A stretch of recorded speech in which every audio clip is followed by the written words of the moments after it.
नमस्कार साथियों, मैं हूं चिरंगी। आपका स्वागत करता हूं मेरे YouTube चैनल पॉजिटिव क्लासेस में। साथियों, आज है 25 जून 2022 और आज के छत्तीसगढ़ के महत्वपूर्ण करंट अफेयर्स को लेकर मैं आपके सामने मौजूद हूं। तो चलिए बिना देरी की क्लास की शुरुआत कर लेते हैं। साथियों, क्लास की शुरुआत करने से पहले मैं आपको एक नोटिफिकेशन बताना चाहता हूँ।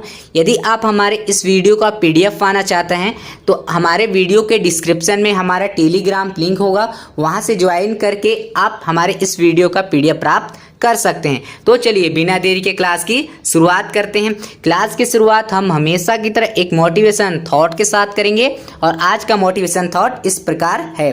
बारिश की बूंदें भले ही छोटी हो लेकिन उनका लगातार बरसना बड़ी नदियों का बहाव बन जाता है। वैसे ही हमारे छोटे छोटे प्रयास भी जिंदगी में बड़ा परिवर्तन ला सकता है। साथियों, अब हम क्लास की शुरुआत कर लेते हैं और पहला प्रश्न पूछा जा रहा है, हमर पारा हमर क्लिनिक योजना कौन से जिला से संचालित किया जा रहा है। इसके लिए ऑप्शन दिए हैं। Option number 1 Dantewada, option number 2 Rajnandgaon, option number 3 Balrampur, option number 4 Jaspur. इसका सही आंसर हो जाएगा ऑप्शन नंबर 4 जसपुर। यानी हमर पारा हमर क्लिनिक योजना कौन से जिला द्वारा संचालित किया जा रहा है, तो यह जसपुर जिला के द्वारा संचालित की जा रही है। साथियों, अब हम इस क्वेश्चन की डिटेल एनालिसिस करेंगे, तो आप हेडिंग डाल लीजिएगा हमर पारा हमर क्लिनिक योजना। इनसे कुछ की पॉइंट्स हैं, उन की पॉइंट्स को आपको नोट्स करने हैं। सबसे पहला की पॉइंट्स की हमर पारा हमर क्लिनिक योजना कहाँ पर चलाई जा रही है, तो यह जसपुर जिला में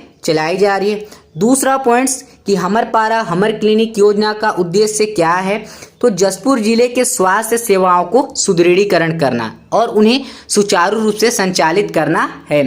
तथा साथ ही इसका एक अन्य उद्देश्य है कि जिला के जो प्रत्येक नागरिक है सभी को स्वास्थ्य सेवाओं का लाभ मिल सके। इसी उद्देश्य के साथ हमर पारा हमर क्लिनिक योजना चलाई जा रही है। तीसरा पॉइंट्स कि हमर पारा हमर क्लिनिक योजना किसके द्वारा चलाई जा रही है, यह जसपुर जिला के कलेक्टर श्री रत्नेश कुमार अग्रवाल के द्वारा चलाई जा रही है।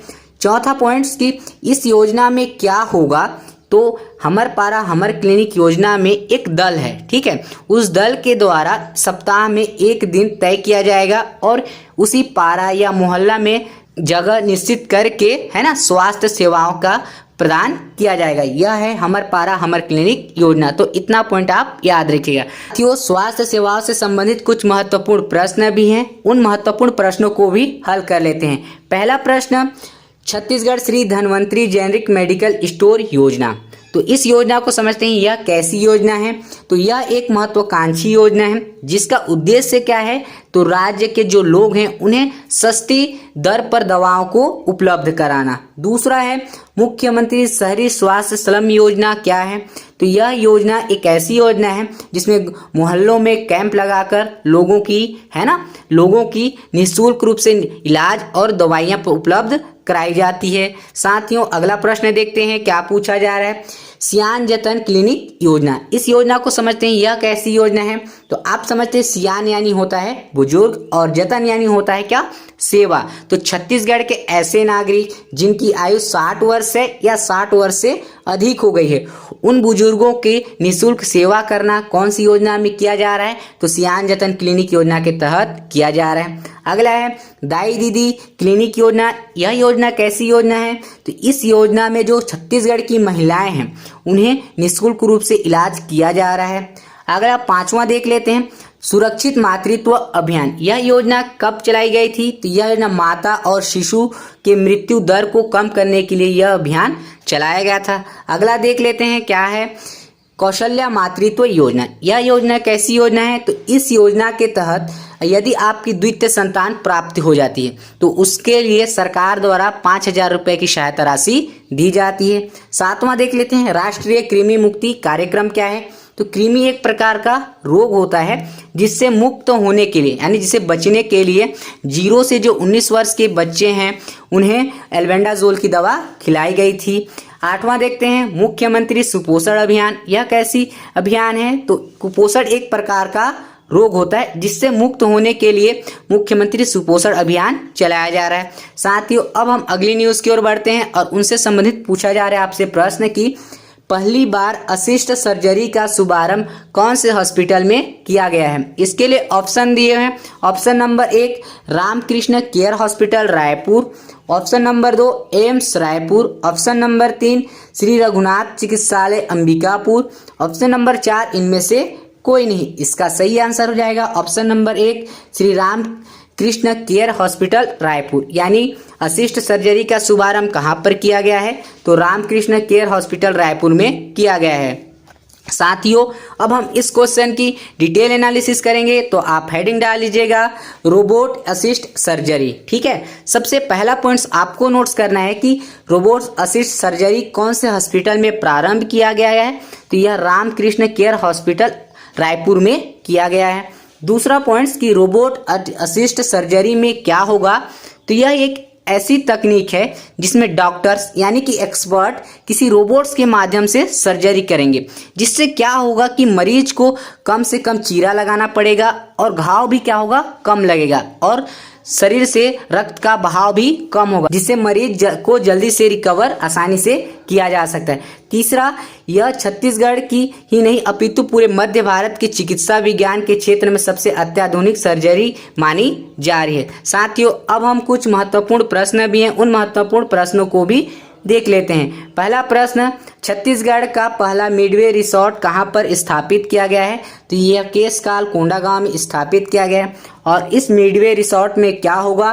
तो यहाँ पर राष्ट्रीय और अंतर्राष्ट्रीय प्रकार के व्यंजन यानी भोजन उपलब्ध कराए जाएंगे।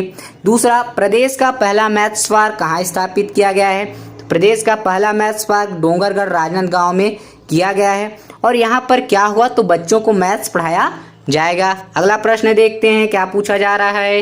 प्रदेश का पहला रूरल इंडस्ट्रियल पार्क कहाँ पर खोला गया है? यह कुलगांव कांकेर में प्रारंभ हो गया है। अगला प्रश्न, प्रदेश का पहला किसान स्कूल कहाँ पर खोला गया है? यह बोर्डी जांजगीर चांपा में खोला गया है।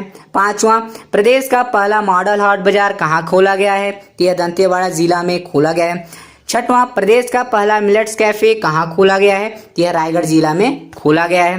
साथियों, अब हम अगली न्यूज़ की ओर बढ़ते हैं और अगला न्यूज़ से संबंधित आपसे प्रश्न पूछा जा रहा है। छत्तीसगढ़ के कौन से एएसआई को राष्ट्रपति रामनाथ कोविंद जी के द्वारा प्रशस्ति सम्मान पत्र से सम्मानित किया गया है? इसके लिए आपके पास ऑप्शन दिए हैं। Option number 1 doctor Anand Singh को, ऑप्शन नंबर 2 तुलाराम बांक जी को, ऑप्शन नंबर 3 शहीद पूर्णानंद साहू जी को, ऑप्शन नंबर 4 श्री बलदेव भाई शर्मा जी को।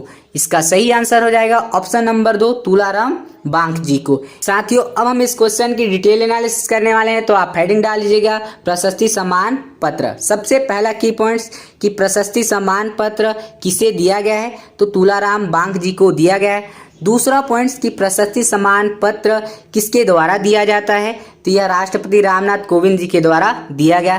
तीसरा पॉइंट्स की प्रशस्ति सम्मान पत्र तुलाराम बांक जी को क्यों दिया गया है? तो श्री तुलाराम बांक जी हमारे छत्तीसगढ़ के राजनांदगांव के डोंगरगढ़ थाना के एएसआई हैं तथा इन्होंने खुफिया विभाग क्राइम ब्रांच में पिछले 30 सालों से पुलिस विभाग में सेवा प्रदान किया गया है, जिसके लिए तुलाराम बांक जी को प्रशस्ति सम्मान पत्र से सम्मानित किया गया है। साथियों, सम्मान से संबंधित कुछ महत्वपूर्ण प्रश्न भी हैं, उन महत्वपूर्ण प्रश्नों को भी हल कर लेते हैं। पहला प्रश्न, पितृशक्ति सम्मान 2022 से किसे सम्मानित किया गया है? तो डॉक्टर आनंद सिंह जी को। दूसरा, दादा साहब फाल्के आइकन अवार्ड 2022 से किसे सम्मानित किया गया है? तो श्रीमती किरणमयी नायक जी को। तीसरा, छत्तीसगढ़ से किन्हें मरणोपरांत शौर्य चक्र से सम्मानित किया गया है? तो शहीद पूर्णानंद साहू जी को। चौथा, लाइफ टाइम अचीवमेंट अवार्ड 2022 से किसे सम्मानित किया गया है? तो श्री बलदेव भाई शर्मा जी को सम्मानित किया गया है। साथियों, अब हम अगली न्यूज़ को बढ़ते हैं और अगली न्यूज़ से संबंधित आपसे प्रश्न पूछा जा रहा है। छत्तीसगढ़ की पंचम विधानसभा का 14वां सत्र कब प्रारंभ होगा? इसके लिए आपके पास ऑप्शन दिए। ऑप्शन नंबर 1 18 जुलाई, ऑप्शन नंबर 2 19 जुलाई, ऑप्शन नंबर 3 20 जुलाई, ऑप्शन नंबर 4 21 जुलाई।